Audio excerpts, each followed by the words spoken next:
안녕하세요. 피부사랑 피부럽TV 피부과 전문의 방숙현입니다. 오늘의 주제는 많은 분들의 피부 고민을 더욱 깊어지게 만드는 여드름입니다. 여드름에 대해서는 정말 할 이야기가 끝도 없이 많아요. 여드름 치료에서부터 흉터에 걸쳐까지 전문적인 이야기를 전해드리는 것도 좋겠지만, 오늘은 먼저 생활 속에서 우리가 조심해야 할 여드름을 악화시키는 음식들에 대한 이야기를 전해드릴까 합니다. 그래도 여드름에 대해서 이야기하지 않고 넘어가긴 섭섭하니까 살짝 짚고 넘어가 볼게요.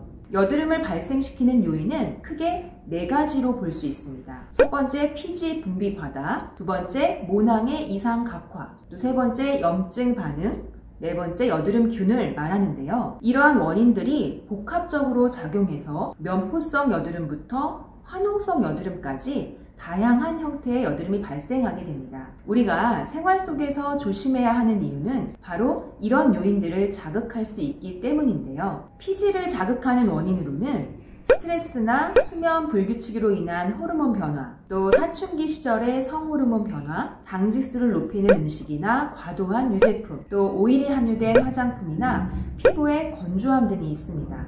오늘은 이 중에서 음식에 관한 내용을 알려드리도록 하겠습니다. 첫 번째, 활성산소를 관리하라. 여드름을 악화시키는 피지 분비는 피곤할 때 증가하게 됩니다. 피곤하면 활성산소도 증가하게 되어 모공에서 염증이 생기는 것을 돕게 되는데요. 그러므로 활성산소를 줄이면 피지 분비도 줄고 염증도 줄일 수 있습니다. 활성산소를 줄이는 것을 항산화제라고 하는데요. 이 중 우리가 생활 속에서 편하게 섭취할 수 있는 것은 비타민C나 E, 그리고 야채와 과일 등이 있습니다. 육류는 가능하면 살코기로 드시는 것이 좋고요. 마블링이 많은 고기는 입은 즐겁지만 몸에는 안 좋습니다. 건강을 생각해서라도 등급이 낮은 고기를 드시는 것을 권장드립니다. 생선은 오메가3 지방산의 함량이 높아서 여드름 완화에 도움이 됩니다. 그리고 활성산소를 많이 발생시킬 수 있는 과음이나 항산화제를 고갈시킬 수 있는 흡연은 가능한 줄이는 것이 좋겠죠. 두 번째, 당지수를 조절하라. 여러분, 당뇨라는 병을 많이 들어서 알고 계시죠? 당뇨를 쉽게 설명드리자면 우리 몸에서 처리할 수 있는 당의 양을 넘어서서 당 수치가 높아지는 것을 당뇨라고 합니다. 그래서 우리는 음식을 먹을 때 당 지수를 체크하신 후 섭취하시는 것이 좋은데요. 당 지수는 같은 양의 당질을 함유한 표준식품 섭취 후 혈당 반응에 대한 특정 식품 섭취 후의 혈당 반응 정도를 비교하여 보여주는 수치입니다. 너무 제 설명이 어렵죠? 이것을 쉽게 설명하자면 우리가 음식물을 섭취했을 때 혈당이 급하게 올라가는 음식이 있고, 바로 그런 음식을 당지수가 높은 음식이라고 생각하시면 됩니다.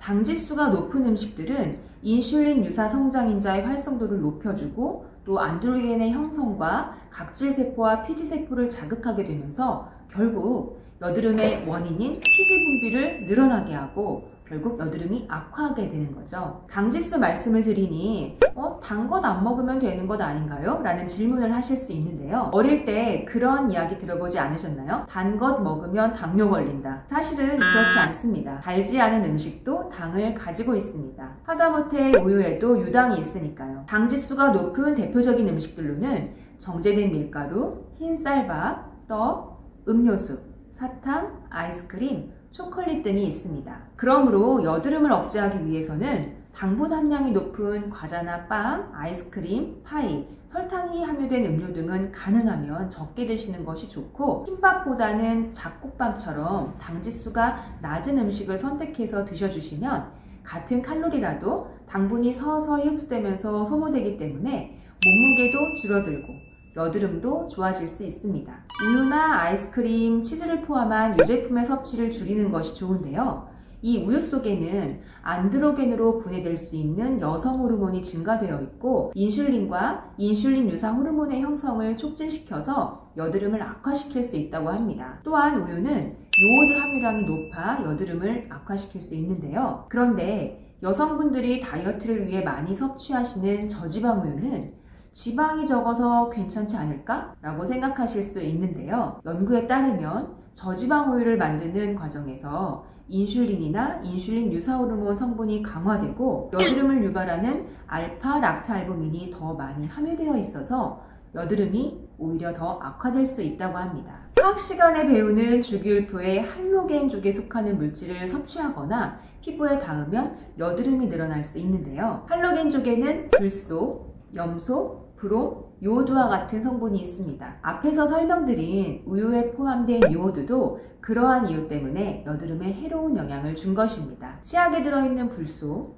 수영장을 소독할 때 이용되는 염소 성분이 여드름을 악화시킬 수 있습니다. 세 번째, 패스트푸드는 내 피부도 패스트하게 망가뜨린다. 많은 분들이 패스트푸드를 즐겨 드시지만 이것을 정크푸드라고 부른다는 사실을 모두 아실 거예요. 정크푸드는 열량은 높은데 영양가는 별로 없는 식품을 말하죠. 정크푸드가 열량이 높은 이유는 이 안에 버터나 크림 등 트랜스 지방이 함유되어 있기 때문입니다. 트랜스 지방은 여드름과 염증을 유발하기 때문에 그것을 먹을 때 우리의 혀는 행복하겠지만 피부는 괴롭다고 생각하면 될 것 같습니다. 류신 또한 여드름과 염증에 영향을 미치는데요. 류신을 많이 함유하고 있는 음식은 유제품과 붉은 고기입니다. 결론적으로 말씀드리자면 맛있는 거 많이 먹으면 피부에 안 좋다. 바로 이것입니다. 적당히 조절해서 먹는 습관을 들이는 것이 가장 좋고요. 기왕 먹는다면 몸 생각하면서 드시는 것이 어떨까요? 오늘은 많은 분들이 고민하시는 여드름 그리고 여드름을 악화시키는 음식에 관한 내용 정리를 해보았습니다. 다음 시간에 여러분들이 궁금해하시는 더 좋은 정보로 찾아뵙겠습니다. 피부사랑 피부럽TV 피부과 전문의 방숙현